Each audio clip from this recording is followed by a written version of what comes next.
Assalamualaikum warahmatullahi wabarakatuh. Perkenalkan, nama saya Isya Akbar Fadli dari kelas B Islam Rahmatan lil Alamin, Fakultas Ilmu Agama Islam, Universitas Islam Indonesia. Pada video kali ini saya akan menjelaskan tentang apa itu hukum keluarga atau akhwalus syakhsiyah. Baik, mari kita masuk ke dalam materinya. Hukum keluarga atau akhwalus syakhsiyah adalah program studi di Universitas Islam Indonesia yang memiliki visi, yaitu unggul dan kompetitif dalam bidang hukum keluarga yang berkarakter rahmatan lil alamin di Asia Tenggara pada tahun 2030.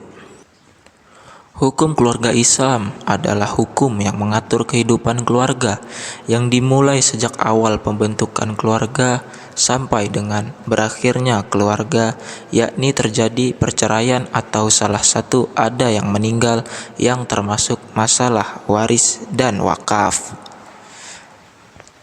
Tujuannya adalah untuk mengatur hubungan antar anggota keluarga, baik suami, istri maupun anak. Hukum keluarga mempunyai posisi yang penting. Dalam Islam, hukum keluarga dianggap sebagai inti syariah. Hal ini berkaitan dengan asumsi umat Islam yang memandang hukum keluarga sebagai pintu gerbang untuk masuk ke lebih jauh ke dalam agama Islam. Hukum keluarga Islam dirasa sangat penting kehadirannya di tengah-tengah masyarakat karena permasalahan tentang keluarga menyangkut tentang perkawinan, kewarisan, dan lain sebagainya yang tidak bisa disamakan dengan yang beragama non-muslim. Sehingga masyarakat menginginkan adanya hukum keluarga Islam yang berlaku khusus, apalagi dengan perkembangan zaman yang semakin berkembang, sehingga dibutuhkan metode-metode untuk pembaruan hukum. Konsepsi hukum keluarga. Hukum keluarga dalam pengertian sempit yakni hukum perkawinan dan perceraian yang mengatur tentang perkawinan dan perceraian. Terdapat dalam berbagai kitab fikih di suatu negara. Pada umumnya, kitab itu adalah hasil ijtihad para mujtahid dari berbagai tingkatan untuk memenuhi kebutuhan hukum masyarakat muslim pada masanya.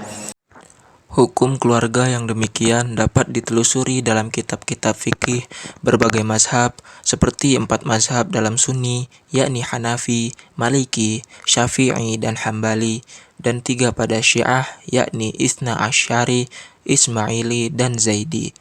Meskipun hasil penalaran para fuqaha di masa lampau telah memenuhi kebutuhan masyarakat muslim di masa itu.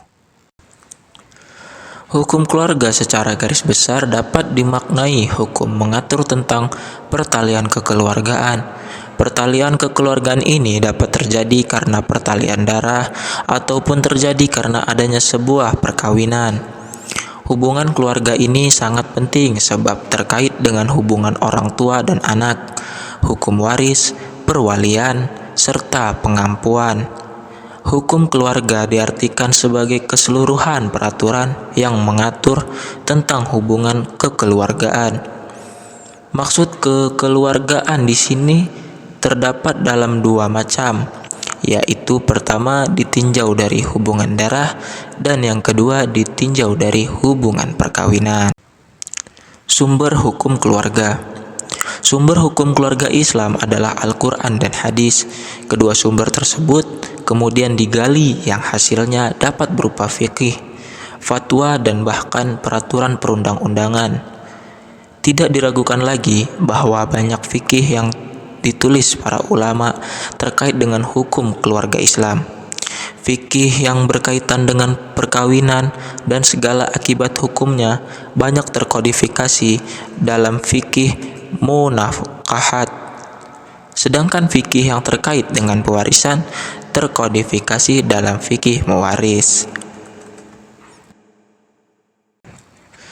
Adapun contoh ayat dari hukum perkawinan ialah terdapat dalam surat An-Nahl ayat 72, yang artinya, dan Allah menjadikan bagimu pasangan, suami istri dari jenis kamu sendiri, menjadikan anak dan cucu bagimu dari pasanganmu, serta memberimu rizki dari yang baik-baik. Sedangkan dalam waris atau warisan, dalam hadis riwayat Bukhari, barang siapa yang meninggalkan suatu hak atau suatu harta, maka hak atau harta itu adalah untuk ahli warisnya setelah kematian. Ketika kita berbicara tentang pandangan Islam terhadap hukum keluarga, maka kita tidak bisa menyimpulkan, karena hukum keluarga sendiri diambil dari Al-Quran dan hadis yang merupakan suatu sumber ajaran Islam, yang dimana segala ajaran Islam, segala hukum yang ada di dalam ilmu hukum keluarga itu sama dengan yang ada di Al-Quran dan hadis. Terima kasih. Cukup sekian, saya akhiri. Wassalamualaikum warahmatullahi wabarakatuh.